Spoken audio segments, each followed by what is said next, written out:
সুদের অর্থ যতই অধিক হোক না কেন অবশেষে তার পরিণতি হয় অসচ্ছলতা। ইবনে মাজা এসেছে। নাহার একটি প্রশ্ন করতে পারেন। মাননীয় স্পিকার, আপনাকে ধন্যবাদ আমাকে সুযোগ দেওয়ার জন্য। আমার সম্পূরক প্রশ্নটি আগের প্রশ্নের সাথে রিলেটেড। আমরা জানি যে বর্তমানে অর্থনৈতিক কাঠামো, দেশের অর্থনৈতিক অবস্থাটা ভেঙে পড়েছে। দেশে কর্মসংস্থান, উৎপাদন ও বিনিয়োগে স্থবিরতা বিরাজ করছে। মুদ্রাস্ফীতি নিয়ন্ত্রণে উচ্চ সুদের হার নীতির প্রভাব পড়তে শুরু করেছে বিনিয়োগ ও কর্মসংস্থানে। বাংলাদেশ ব্যাংকের সর্বশেষ তথ্য অনুযায়ী চলতি বছরে মার্চের শেষে ব্যাংক খাতে অতিরিক্ত তারল্যের পরিমাণ দাঁড়িয়েছে 3,78,135 কোটি টাকা। এক বছরের ব্যবধানে এ অলস তহবিল বেড়েছে 58.31%। গত বছরের মার্চে অতিরিক্ত তারল্যের পরিমাণ ছিল 2,38,845 কোটি টাকা। বিশ্লেষকরা বলেছেন, উচ্চ সুদের হারের কারণে ব্যবসায়ীরা নতুন ঋণ নিতে আগ্রহ হারাচ্ছেন। বর্তমানে অনেক ক্ষেত্রে ব্যাংক ঋণের সুদের হার 14% ছাড়িয়ে গেছে। উদ্যোক্তারা নতুন বিনিয়োগ ও ব্যবসা সম্প্রসারণের সিদ্ধান্তে পিছিয়ে যাচ্ছেন। এর প্রভাব পড়ছে কর্মসংস্থানে। আমি এই বিষয়ে একটি হাদিসের উল্লেখ করব। আমাদের প্রিয় রাসূল বলেছেন, সুদের অর্থ যতই অধিক হোক না কেন অবশেষে তার পরিণতি হয় অসচ্ছলতা। ইবনে মাজা এসেছে। তো আমি এই অবস্থা নিরসনে মাননীয় প্রধানমন্ত্রীর কাছে কি পদক্ষেপ নিয়েছেন সে ব্যাপারে দৃষ্টি আকর্ষণ করছি। আসসালামু আলাইকুম। মাননীয় প্রধানমন্ত্রী। ধন্যবাদ মাননীয় স্পিকার। মাননীয় সংসদ সদস্য, আপনার প্রশ্নটি একটি খুবই গুরুত্বপূর্ণ এই কারণেই, আপনি যদি নিজেই আপনার স্ট্যাটিস্টিক্স যেটা আপনি উপস্থাপন করলেন সংসদের সামনে, সেটা যদি আপনি দেখেন, আপনি সব এক বছর আগের স্ট্যাটিস্টিক্স আপনি ওখানে উল্লেখ করেছেন। এখন আমরা জানি স্বৈরাচারের সময় এই দেশে কি হয়েছে, এবং নিশ্চয়ই মাননীয় সংসদ আপনি এতটুকু বুঝতে পারেন, ব্যবসা বা বিজনেস বা ইকোনমি এমন একটি বিষয়, এটি আপনি আজকে করলে আগামীকাল কি আপনি এটার রেজাল্ট পাবেন না, সেটি ভালো হোক বা খারাপ হোক যেটি। সেই জন্য এটি আপনি যেমন খারাপ পলিসির কারণে এটা স্পিল ওভার ইফেক্ট যেরকম আস্তে আস্তে আমাদের কাঁধে এসে পড়েছে, ঠিক একইভাবে এই জিনিসগুলোকে কারেক্ট করে নিয়ে আমরা যেই বর্তমান সরকার যেই পদক্ষেপগুলো নিচ্ছে, এটার স্পিল ওভার ইফেক্ট বা এটার একটা পজিটিভ রেজাল্ট পেতেও মাননীয় সংসদ সদস্য কিছু সময় আমাদের জন্য অপেক্ষা করতে হবে। সব সময় সুদের হার কমালেই যে বেনিফিট পাওয়া যাবে তা নয়। আমি একটু আগে, আপনি নিশ্চয়ই খেয়াল করেছেন যে একটু আগে আমি বলেছি যে এই বিষয়টি নিয়ে আমরা পর্যালোচনা করছি। যদি ক্ষেত্র বিশেষে দেখা যায় যে সুদের হার কমালে বেনিফিট পাবেন ব্যবসায়ীরা, দেশের অর্থনীতি বেনিফিট পাবেন, তাহলে নিশ্চয়ই আমরা সেটি করব।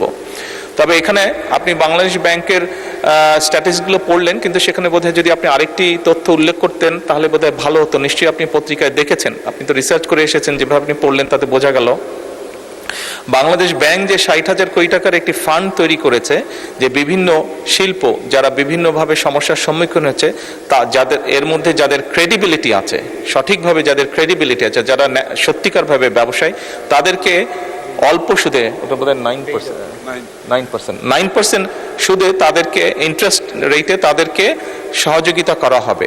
এইটি কেন আপনার দৃষ্টি এড়িয়ে গেল বুঝলাম না, কারণ এটি তো বাংলাদেশ বর্তমান,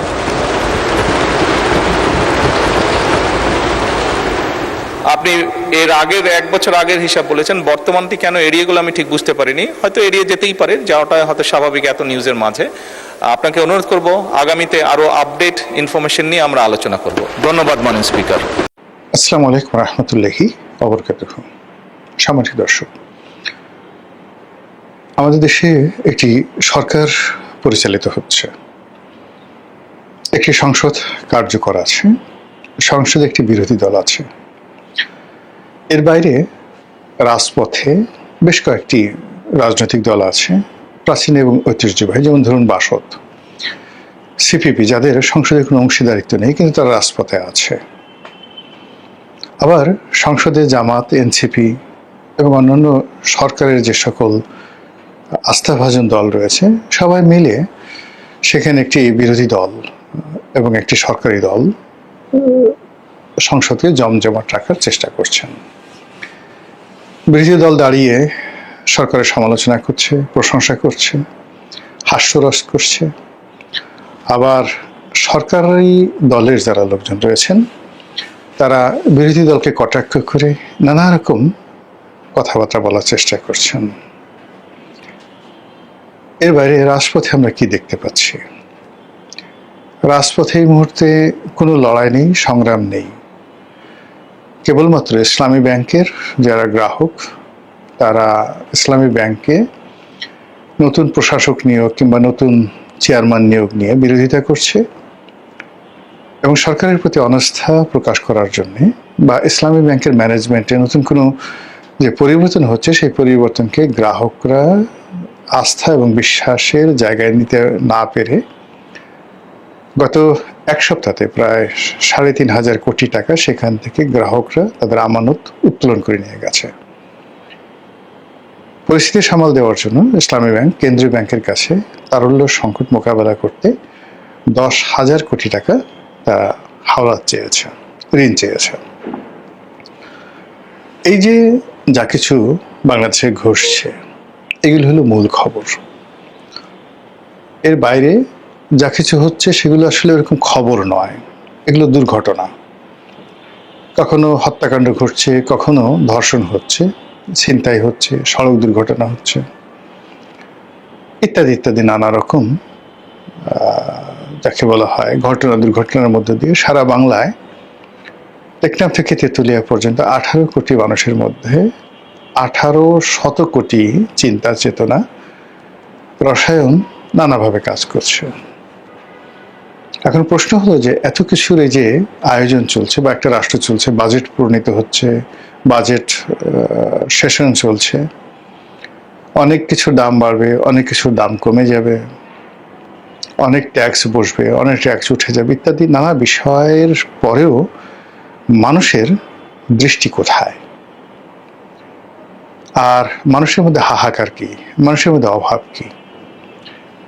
আপনি যদি গভীরভাবে চিন্তা করেন তাহলে আপনি দেখতে পাবেন যে রাজনীতিতে বিরাট একটা শূন্যতা কাজ করছে, ভীষণ রকম একটা শূন্যতা কাজ করছে। এবং এই শূন্যতা কোনো যেন তেন শূন্যতা নয়, নিঃসীম নীরবতা, হাহাকার। রাজনীতির ময়দানে আমরা যা কিছু দেখছি, সরকারি দল বিরোধী দল, কিন্তু এরপরে মনে হচ্ছে কে যেন নেই, কাকে যেন দরকার। সবাই উপস্থিত, কিন্তু এর মধ্যে মনে হচ্ছে কে যেন আসবে বা কে যেন আসবে না ইত্যাদি নানা রকম পরিস্থিতি আমাদের গল্প, কবিতা, উপন্যাস থেকে শুরু করে সব জায়গাতে এটি মাথা ছাড়া দিয়ে উঠেছে। এই হতাশার চিত্র, না পাওয়ার বেদনা, পাওয়ার বেদনা, হারানোর বেদনা এবং নতুন করে কোনো কিছু শুরু করতে না পারার যে ব্যর্থতা চিন্তা জগতে, অর্থনৈতিক জগতে, মন এবং মননে। তো এই যে আজকের যে অবস্থা, যারা আজকের এই অবস্থার জন্য দায়ী করতে চান তারা কেউ বিএনপিকে দায়ী করবে না। এমনকি ডক্টর মোহাম্মদ ইউনূসকে আংশিকভাবে দায়ী করা হলেও বর্তমানের যে সমস্যাগুলো রয়েছে এই সমস্যাগুলো কাটিয়ে ওঠার ক্ষেত্রে সবাই সরকার পক্ষের যারা লোকজন এক বাক্যে বলবে 17 বছরের দুঃশাসন, শেখ হাসিনার পারিবারিক শাসন, শেখ পরিবারের যাকে বলা হয় সিন্ডিকেট, এগুলোর কারণে বাংলাদেশ থেকে এই লক্ষ লক্ষ কোটি টাকা, billion billion dollar, Debapriya Bhattacharya নামক একজন ভদ্রলোক আছেন, তো তিনি হিসাব করে ইউনূস সরকারকে বুঝিয়ে দিয়েছিলেন যে 16 লক্ষ কোটি টাকা শেখ হাসিনার জমানাতে পাচার হয়েছে। তো এগুলোর আসলে অনেক আফটার ইফেক্ট আছে। এই ধরনের একেবারে 16 লক্ষ কোটি টাকা 2-4 হাজার কোটি টাকা কমও না, বেশিও না। আমরা যারা একসঙ্গে 1 কোটি টাকা দেখিনি তাদের কাছে 1 কোটিরও যে মূল্য, 1000 কোটি টাকার যে মূল্য, 100 কোটির মূল্য, লক্ষ কোটি টাকারও একইভাবে সেম মূল্য। 16 লক্ষ কোটি টাকা, ওরে বাবা রে বাবা, দেবপ্রিয় ভট্টাচার্য বের করে ফেলেছে। এবং একটা এই ধরনের অর্থনীতিবিদদের কারণে কিভাবে একটা সরকার ডুবে তার একটা উদাহরণ দেই। আওয়ামী লীগ জমানাতে এরকম একটা গবেষণা করে আবুল বারাকাত একেবারে সে বিশাল বলল যে আমাদের দেশের যারা যুদ্ধাপরাধী, জঙ্গি, ইসলামিস্ট গ্রুপ রয়েছে তারা যে অর্থনীতি ইসলামী ব্যাংকে কেন্দ্র করে এই অর্থনীতি পরিচালনা করছে, এই অর্থনীতির আকারে নাকি 30,000 কোটি টাকা। বোঝার চেষ্টা করেন তো 30,000 কোটি টাকা এই টাকা বিনিয়োগ করে তারা যে ব্যবসা প্রতিষ্ঠান চালায়, সেখান থেকে এই জঙ্গি অর্থায়ন হয়। এই খবর এতটা যাকে বলা হয় আওয়ামী লীগকে উদ্বেলিত করলো, এবং এই সমস্ত গবেষণা করে আবুল বারাকাত রাতারাতি হিরো হয়ে গেলেন। আওয়ামী লীগ যখন ক্ষমতা এলো, ক্ষমতা আসার সঙ্গে সঙ্গে প্রথম যে কাজটি করলো সেই কাজটি হলো ইসলামী ব্যাংক তারা কবজায় নিয়ে নিল। বলা হয়ে থাকে এই ইসলামী ব্যাংক এস আলম এবং তার পরিবার এখান থেকে ৮০,০০০ কোটি টাকা নিয়ে গেছে। তা আপনি বললেন যে টোটাল ৩০,০০০ কোটি টাকা হলো এই জঙ্গি অর্থায়নের কাজে মোট বিনিয়োগ।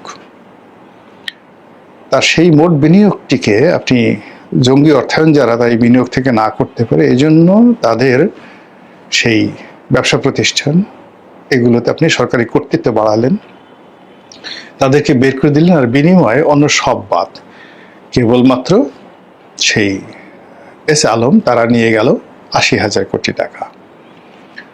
অন্যদিকে আরেকটি আছে নাবিল গ্রুপ, এখন বর্তমান সরকার বলছে তারাও নাকি ৮ থেকে ১০,০০০ কোটি না কত কোটি টাকা নিয়ে গেছে। তারপর সংসদে দাঁড়িয়ে সালাউদ্দিন সাহেব স্বরাষ্ট্রমন্ত্রী বলেছেন যে